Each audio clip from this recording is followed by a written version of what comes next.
You have some recipes for the seeds, the inside of pumpkin or squash seeds that we normally throw away. So tell us a little bit more about things that we could do with seeds. Absolutely. So pumpkin seeds is a big one. And I post every Halloween making savory, delicious pumpkin seeds, or you can make them sweet.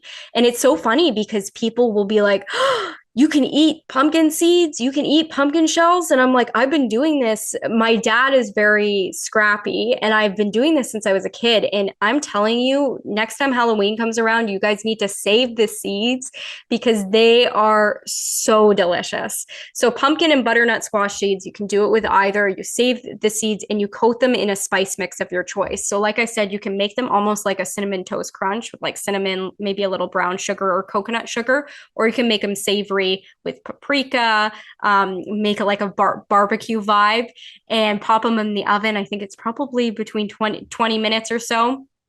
And they'll come out, they're crispy, delicious, nutrient dense, and super fibrous. So, great way to make use of your seeds in that way. So such a good idea. And of course, we see pumpkin seeds being sold in stores. So it's not, but still, I think people think it's going to be so hard to they're all mushy and there's fibers stuck to them and things like that. Do you dry them first or how do you get all that stuff Yeah. out?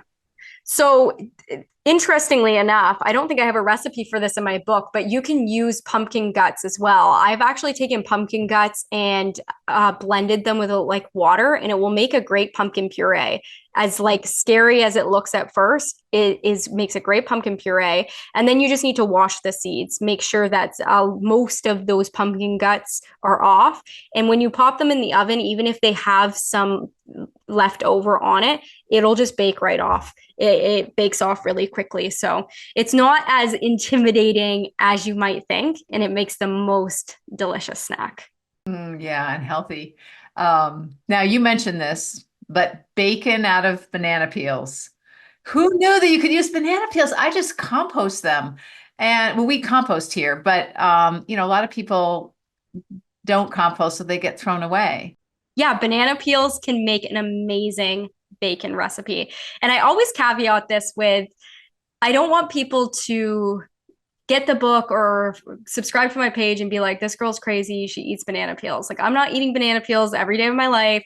That's not what scrappy cooking is about, but it deserved a place in here if you want to eat banana peels. And what you can do is actually marinate them in a beautiful soy sauce marinade and bake them up.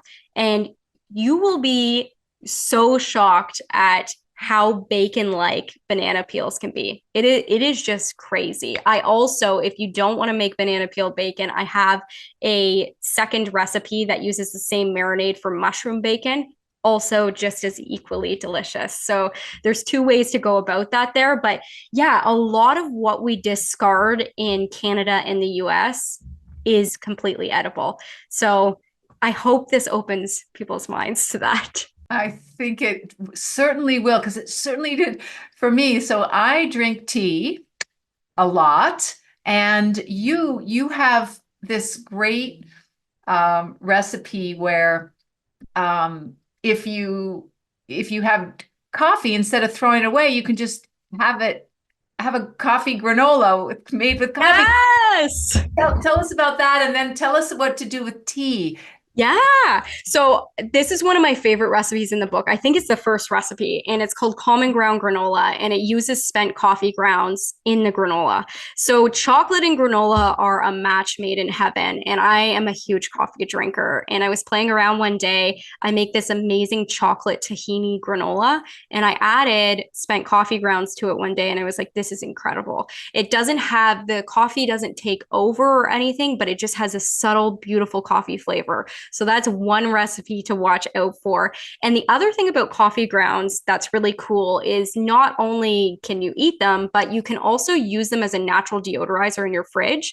So you can just put them in a jar, pop them in your fridge without anything on it, and it will suck up a lot of the odor in your fridge. And then third, you can also use it as a natural fertilizer for a lot of plants. So look up which plants because I know it can have the opposite effect on a few, and I do not have a green thumb, but I'm told by my friends who are gardeners that coffee makes an incredible fertilizer, coffee grounds. So, and then tea leaves. Tea is a fun one. So you can, instead of using coffee in the common ground granola, you can exchange it with tea.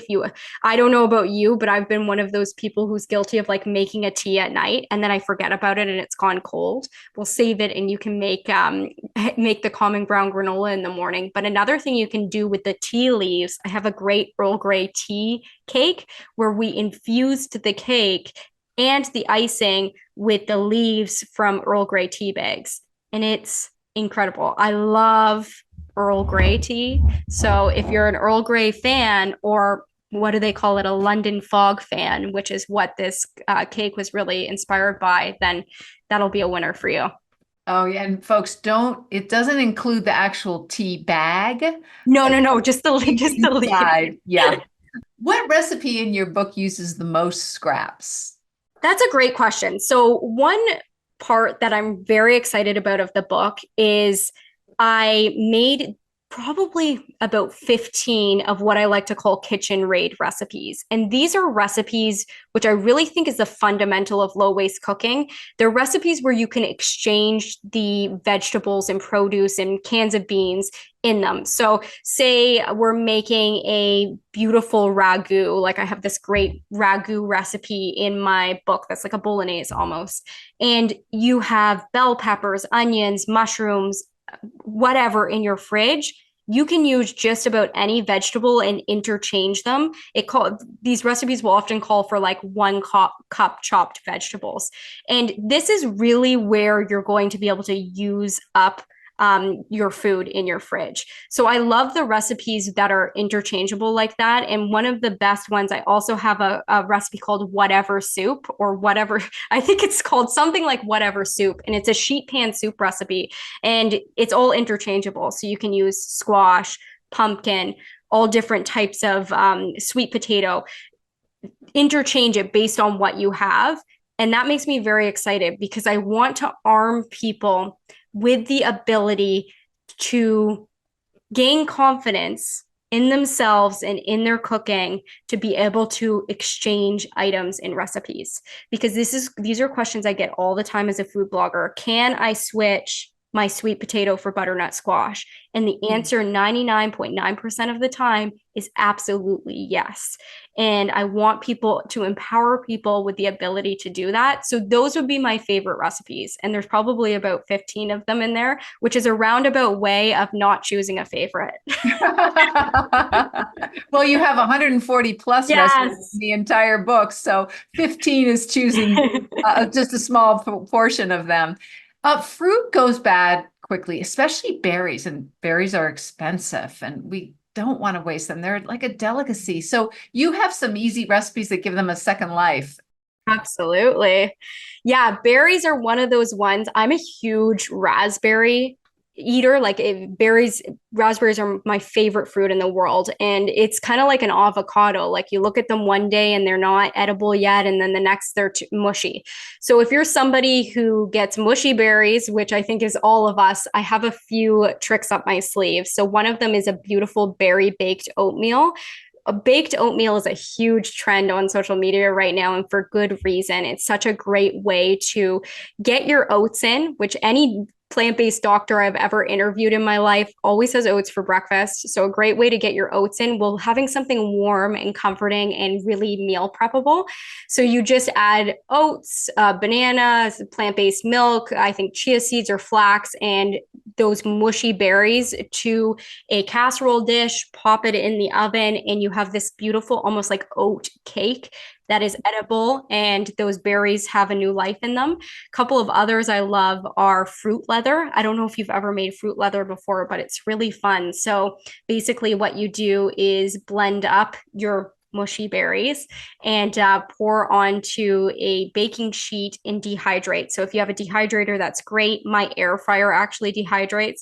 Dehydrate for a couple of hours, or you can do it in the sun, and you'll have this great fruit leather that almost resembles a fruit roll-up. So that's another fabulous way. And then when in doubt, you make jam. So I love chia jam. It comes together so quickly. You just add it to a pot with some chia seeds, heat it up, mush it down. If they're already mushy, you're halfway there, and you've got beautiful jam that you can spread on your toast or make desserts with. Wow. Thank you. That's great. We often have, berries that are in the back of the refrigerator, and it's so painful. Can you wash that mold off? Sometimes I do, and then I don't see it anymore, and so I can eat them. You're like me, but like I said again, if something's moldy, I think you're probably best to discard it. But at the end of the day, when it starts to go off, like if you don't have time to make any of these recipes, pop them in the freezer. Everybody loves a good smoothie, and frozen berries make the best base to smoothies. So if you just pop them in the freezer just before they go moldy, you've saved them, and then you don't have to buy frozen berries the next time you're at the grocery store.